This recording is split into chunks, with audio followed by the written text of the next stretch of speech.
This podcast is part of the Everyday Heroes Podcast Network, the network for first responders and those who support them. Hello, my friend. Welcome to the Hero Academy podcast. I created this podcast for you if you are a first responder, police officer, fireman, nurse, military personnel. This podcast is for you. Let's get your stories out. They need to be heard by everyone, especially the good ones. Let's share those stories and create some positivity out there in the world. Enjoy this episode. All right, fam. I'm going to put you on to the absolute most simplest way to start your podcast today or this week. The app is called Anchor. Number one, it's free. Number two, they have a really intuitive creation tool that allows you to record and edit right from your cell phone or laptop. Anchor will distribute it out to all the major podcast players like Apple, Spotify, and many more. It's really everything you need to get started in one simple app. P.S. I recommend starting this week instead of letting months go by like I did. You can start to earn money right from your podcast right away with no minimum audience, no minimum listenership. The service is free and the app is free. And let me repeat this so you really get it. They have everything you need to get going ridiculously fast. You can use your cell phone in your pocket to make bank. You can create, distribute, and monetize your podcast right from your celly. Download the Anchor app today after this podcast. That's ANCHOR. Or on your computer, the website is anchor.fm. Greg P., I got you. Hey, how's it going? I love the hair, man. I'm jealous. A little bit of corona hair. No, it's awesome, man. I wish I could style my hair, but my only style is a razor. It's all good. Where are you? Are you in Canada or are you somewhere else? Canada, yeah, Toronto. Where are you from originally? It sounds like I hear a different accent. Yeah, I was born in Russia. But I left Ah, as a teenager, and I've been living here since '97, so like almost 25 years. and then you joined the Canadian Army? Yeah, I'm still in the reserves. I'm a warrant officer in the infantry regiment. I'm a company sergeant major. So yeah, I've been doing it for almost 22 years now. That's incredible, man. Thank you for your service. Thank you for everything that you've decided to do with your life. That's really awesome. No, thank you, and thanks for setting this up. I think we met in the Facebook group, didn't we? Yeah, we did. Okay. I don't remember which group it was, but it might have been Pete Vargas's group. Yeah, I think so. Yeah. So as soon as I saw that you were Army vet, I was like, I got to get him on the show. The show is all about our frontline heroes, the military, police officers, nurses, medical, emergency medical, and what they're doing on the side and what their story is, So I just brought you on. Do you have a hard stop time? I have a call at 2:00, so Perfect, because I got a call at 2:30. nice. All right, so let's hear your story. I see you got that ClickFunnels in the background. You got that flack, man. That's incredible. Thank you. Yeah, I did get it a couple. Well, I think we got it 2019, but yeah. I mean, like, where do you want to start? Like, way back when, or Yeah, let's start with your decision to go into the military.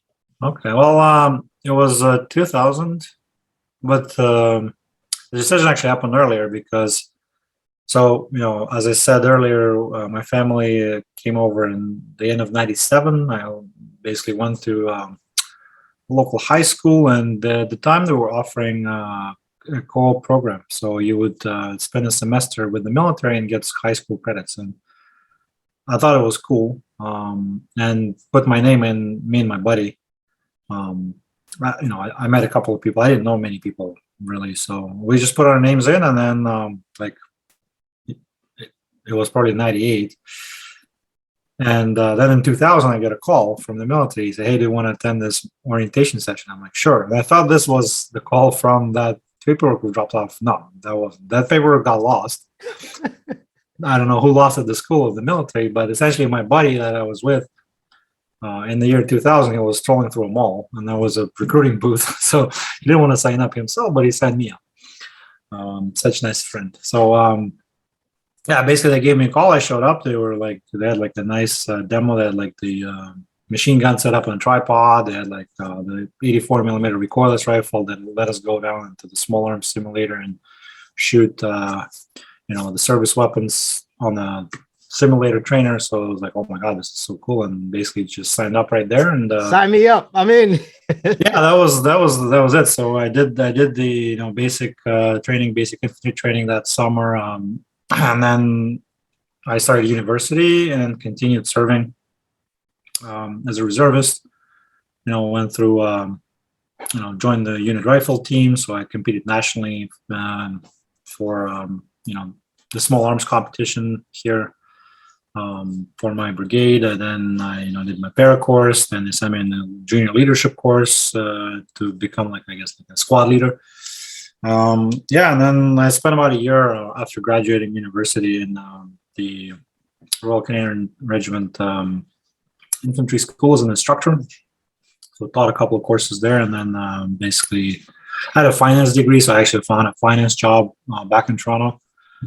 Then I switched over to gold mining company, spent about 6 years there. And yeah, still continued serving, progressing, got the next rank level, mass corporal, sergeant, and just, kept it up. And, the plaque is because I actually started a business too. And around 2007. That's what I want to, I definitely want to talk to you about that business. Yeah. So tell us about that. What is that business that you started? So again, like I mentioned, I was working full-time civic side. I also was serving part-time in the military pretty heavily. Like I was there like every other weekend and like a couple nights a week. Just about to start a family, our first child on the way. And, Toronto is not a cheap city. No, so, it's not. I figured, with all that, it is not enough to support the family. So like I need to do something else. Of course, I was looking for jobs and trying to elevate myself in my career, but wasn't moving anywhere. Young 20-something kid. No, sorry, you got to pay your dues. Do your time. And luckily, I actually knew how to make websites because when I came over, I was bored. I didn't know people, and I messed around online and in the 90s, and I built some websites like a personal blog, and actually built a site that went viral back home in Russia at the time in the 90s, before the term viral was even a thing. So I knew like HTML, how to code up a website. So in 2007, I was looking for ways to make money, and a couple of my friends, I saw them like they started rolling on like BMWs and waving cash around in bars. I'm like, what do you guys do? And basically they mentioned, affiliate marketing. And then I basically used my recon skills and found them online, what they were doing. And they were part of a forum. At the time, there was no YouTube, there was no Facebook groups, there was none of that information that is available now. So was it the Warrior Forum? No, it was a forum, a much smaller one in the UK, out of all places. And it was basically a bunch of UK-based affiliate marketers. And then like odds and sods like us, Canadians, and a few folks from the US and Eastern Europe, they all joined. And basically we were promoting affiliate offers in the UK, like financial offers. That was, remember, year 2007. So I basically figured I know how to build websites. Now I just need to learn how to get people to the website. And I figured I'll learn Google Ads because that was like the best thing at the time. There was no Facebook ads, there was no TikTok, no Instagram, none of that stuff. It was yahoo.com, google.com. Search. So basically, that's what I decided to do. Bought a couple of books, asked some questions on the forum, and we basically started promoting. By we, I mean I at the time. Started promoting British financial offers online right before the financial crisis hit, of course. So I lost money, but I didn't quit. I basically retooled, rejigged, found a couple of things that were working, and slowly, went back into profit. So in 2008, I actually made money. even though it was the middle of the financial crisis, I still managed to pull a few $1,000s on the side. That was more than I was making in the army. Um, and then next year, I basically made my entire corporate salary on the side. And after another year, I basically decided to quit the full-time civilian job that I had. And in 2011, I started the full-time digital marketing company, and heavily focused on affiliate marketing, but also other things. About 4 or 5 years ago, started into e-commerce, and also discovered ClickFunnels. That's kind of how the word came about. So we did a little bit of e-commerce marketing, and we experimented with ClickFunnels. We ended up standardizing on Shopify after, but it still was enough to get the award at the time. That's kind of the short version of what I've been up to recently. Do you still use ClickFunnels to this day? Yes, not to the extent of getting more of these plaques, but it's good to throw up a quick test funnel or a quick lead generation website. So, for instance, I am currently running a free 5-day challenge for veterans to teach them digital marketing and e-commerce.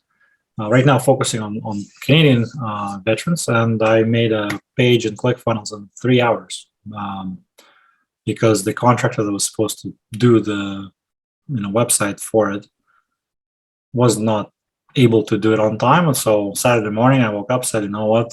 Challenge starts Monday. I gotta get this done, and in 3 hours it was done. So it was pretty easy. So yeah, I still use it, not to the extent where like any significant business is driven through it, but for something like that, yes, for sure. So you help veterans figure out like what they're gonna do post career, or like figure out their new identity online.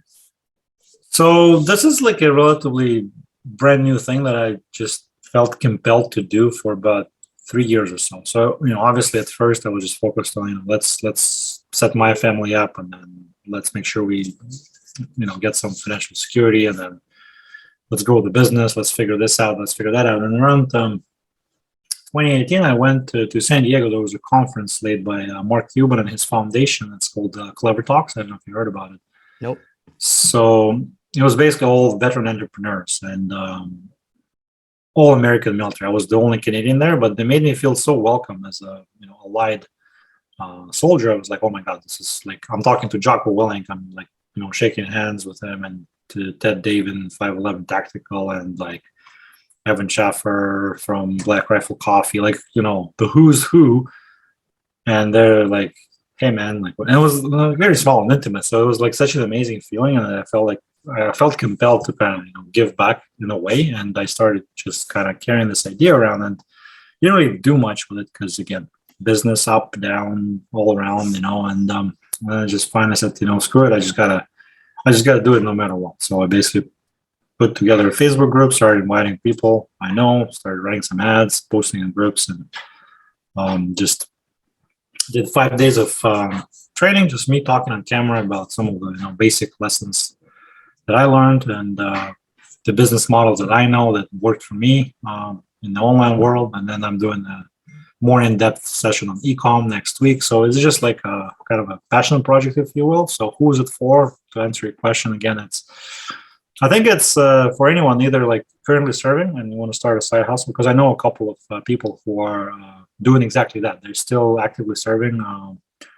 but they have like a tactical, equipment brand or a coffee brand or something like, they are able to do in their spare time. And also for people transitioning, and also maybe somebody who's been out and already have a business and just want to scale to the next level, or have a brick and mortar that got hit by COVID, and now you got to pivot into online. So like it's not really restricted to any sort of like, okay, you got to be, at the stage of putting your release paperwork in, and only that will work for you. No, like, you want to stay in and make some extra money, that will work just fine, just like I did when I was working full-time in a civilian job, serving in the reserves, and working on that business.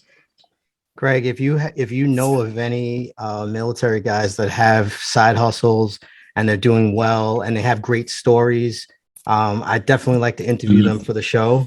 And you can refer them my way because I'd love to talk to them and just hear about what they're doing to Yeah, make extra money. absolutely. I mean, there's probably a few that will come to mind, but like the most recent example, I met this fella at a tactical expo in Ottawa back in September. The company is called Aussie Peelback, and even though the name is Aussie, it's a Canadian Australian, company. yeah. Well, Aussie Peelback is basically, I think it's a now obsolete tactical movement when you get ambushed and you basically extract yourself from the ambush site. That's called an Australian peelback. Okay. So basically, that's what these guys call their company. But I spoke to them, and they are currently serving. So definitely, like you can look them up, reach out, and see what they're up to and how they manage to juggle both the responsibility of service and running a successful business. Like they're in multiple countries now. I think they're doing well. What's your next project that you're working on? Well, so the military, I guess, education, if you will, or that's kind of like the current project that I'm working on as a passion, and I don't know if it's going to turn into anything. What's the name of the What's the name of the challenge? Enlisted to Entrepreneur. Enlisted to Entrepreneur. Yeah. So if you Google it, it will come up probably straight up as the Facebook group, or you can search in Facebook and see the group there, see what it's all about. But yeah, in business, to be completely transparent, it's been a challenging year. Like 2020 was the best year in 10 years, and then this is the worst. But yeah, right now, like we are kind of transitioning more into a service-based agency model where we want to work with other founders, preferably veteran-owned, most likely around e-commerce, because that's our like most recent area of expertise. So basically helping them get to the next level, scale, launch, get extra revenue up. So that's what we've been working on for the last couple of months, is attracting clients to help with their marketing and growth. Yeah, that's really cool. How many guys you work with like on this project? I mean, like my team. Yeah. So we have like the core team right now is like we're down to 3-4. Okay. Like 3 full time and like 1 part time, and then a few assistants. Like I use a lot of freelancers. Yeah, me too. Yeah, but yeah, we were forced to downsize a little bit this year and let a few people go. Good people, but hey, that's life. If you could just, like, money wasn't a question and you could just do something all day, what would you spend your time doing? Oh, I mean, after being head to the grindstone for many months this year, I'll probably be ready for a break and go travel, because it's been a while since we were able to go somewhere, but obviously I'll get bored real quick. So business wise, well, I would love to turn like my challenge group into something more like resembling like Bunker Labs. Like that would be, I think, a very very good thing to give back.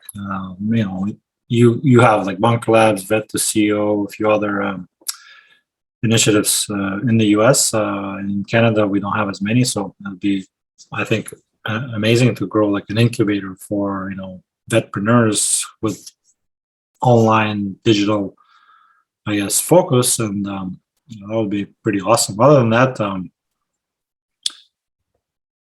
I think, well, I really wanted to grow my e-commerce brand to 8 figures. I don't think it will ever reach that stage. So maybe like again, coming up or partnering up with an inventor with like a life-changing product that actually makes a difference, and growing it to become like a household name, that would be a cool experience to try next. That would be really cool. Mhm. How about standing on stage? Have you spoken on stage?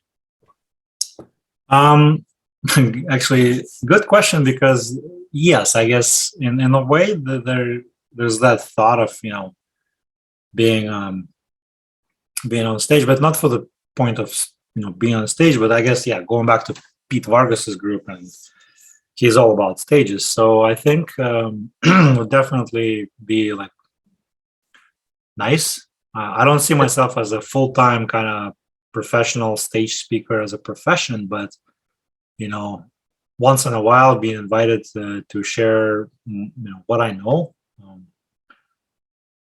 and not be on a Zoom call or in a Facebook group, that would be nice for a change. I have done a couple of small private workshops. So a couple of local entrepreneur groups here in Toronto. Then there was a few years ago, there was an affiliate private meetup where I gave a talk. So I have some experience doing that at small private scale, if you will. Let me switch gears back to ecom, the thing that you know the best. What's like the main steps, and is it oversaturated? Like, is there still a market? Because like with Shopify, it seems like everybody has a Shopify store. So again, yes and no. So what is saturated is like if you bring something to market that has no unique value proposition, and it's not going to create much value. Like the days of 2015 grabbing something off Alibaba and just throwing a Facebook ad and people would buy it like crazy are probably over, unless it's like a super uber cool new thing. So essentially, like if you got something that is does not exist yet, or something that is a modification or an improvement, yes, of course, you can still bring it to market. Like, or if you have a cool brand story. So like basically you got to think like, what is my value add to the market? It's not just being another like copycat player, even though that still could work sometimes. If the market is large enough and the current players are not able to divvy up the pie among themselves, and there's some leftovers, you can probably pick them up. But I'm more, and I went into this in the training I did last week in my group, but basically it's picking, the audience you want to serve and find out what their pains and problems are, and then come up with a solution to those problems. That's never going to get saturated. You know what I mean? If you think of it that way. Because if it's just like, how do I hustle and buy this iPhone charger for $2 and sell it for 20 over here, well, that's limited value you bring into the marketplace. It's primarily convenience, if anything, right? Yep. So like, what does that charger got to do in order for someone to want to buy it, in order to buy it from you and not from somebody else? I think that's how you win going forward. I'm more into like helping people one-on-one or helping people in a group setting. What's your definition of a hero? Because you've been around the military for a long time. I know that word's thrown around a lot. Well, I mean, like I guess in the conventional definition, it's somebody who's got like the Victoria Cross or like the Purple Heart, like an extraordinary feat of bravery and courage and selfless service, and doing something super extraordinary. So that's, I guess, the conventional dictionary definition. But I mean, there's also like everyday heroes. Like last year everybody cheered on for the frontline workers. They're everyday heroes, risking their lives potentially to make sure everybody else is okay. So I guess in that spectrum, from like the dictionary, Victoria Cross recipient, to your everyday hero who's just doing their job and making sure that they do it to the best of their ability. That's stepping up. You need a And capacity. Greg, my last four Yeah. questions for you. When you're starting to feel stressed out, how do you save yourself?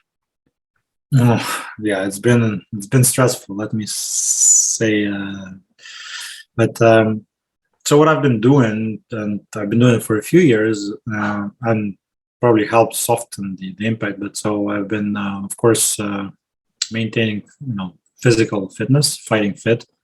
I think that alone helps withstand stress better. Just being physically fit, getting your sleep in, getting your nutrition, your hydration, making sure you're active, all the testosterone, endorphins, and all the good stuff that the good chemicals, right? So I've started meditating around 2017 using a guided meditation app. I use Headspace. I mean, there's a couple of others now, but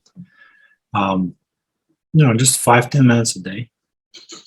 And recently, well, again, not very recently, but I find swimming very helpful because it's kind of like floating meditation plus the workout. So I don't know if I've never tried floating meditation myself, but I heard like it's where they lock you into a tank full of salt water. You float, I did it. Like, I did it. It was incredible. Right. It was good. So yeah, I mean, I find similar effects when I swim because you just focus on breathing, right? You got to make sure you follow your stroke, and it's all methodical, kind of very similar movements, and you're in the water. You don't have like it. Yeah, it's. I would describe it as like active floating meditation, and it's really good for me personally to help with stress. Like, so those are like the three things that I like. I mean, I'm considering actually going into therapy. Hey, I'm a big believer of it, man. Also, yeah, I mean, sometimes you just run out of tools in your toolbox, right? So then that's when you call in fire support, right? So yeah, I mean, I'm considering getting some professional help when I'm, really feel like it's getting dark.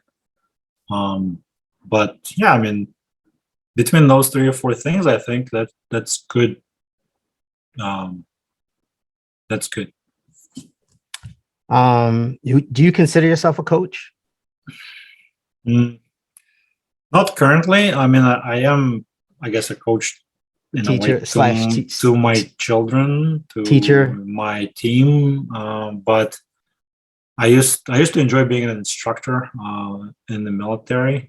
So, and again, even now in my position as a sergeant major, that's really a mentoring position in the current structure. You don't really do a lot of quote unquote tactical work. It's mostly administration and mentoring, coaching. So I guess yes, but obviously I'm not a professional coach as to like, I have this regular roster of clients that I go and, I am mentoring a couple of people also privately through a local Canadian nonprofit business coaching accelerator. So I'm paired up with currently a veteran who just released from the forces a couple of months ago and helping him with his e-commerce operations. And he just notified me a couple of days ago that he surpassed 30K a month this month in sales.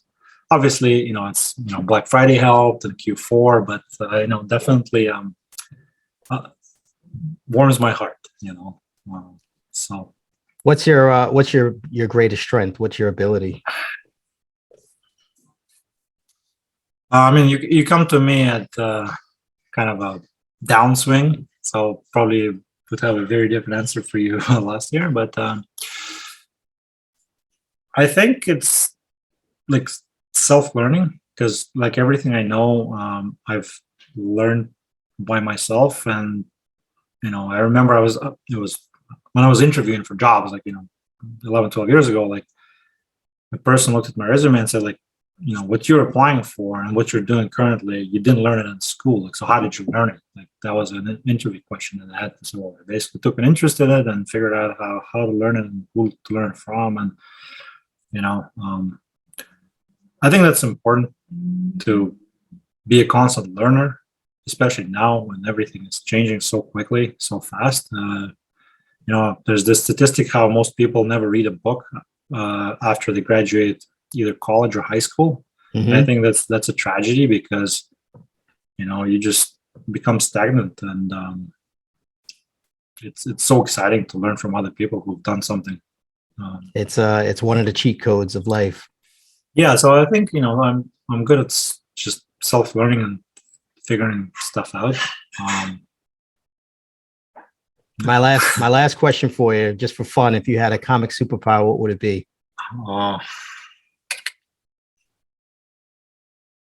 Let's see.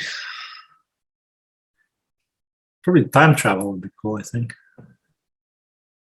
Would you use it to go forward or go backwards? Both, because you want to meet all the greats of the past and then see what the future holds too. Yeah, man, that's cool. Hey, Greg, I appreciate your time. I appreciate having you on, and keep your head up, because every setback is just a setup for a comeback. Thank you.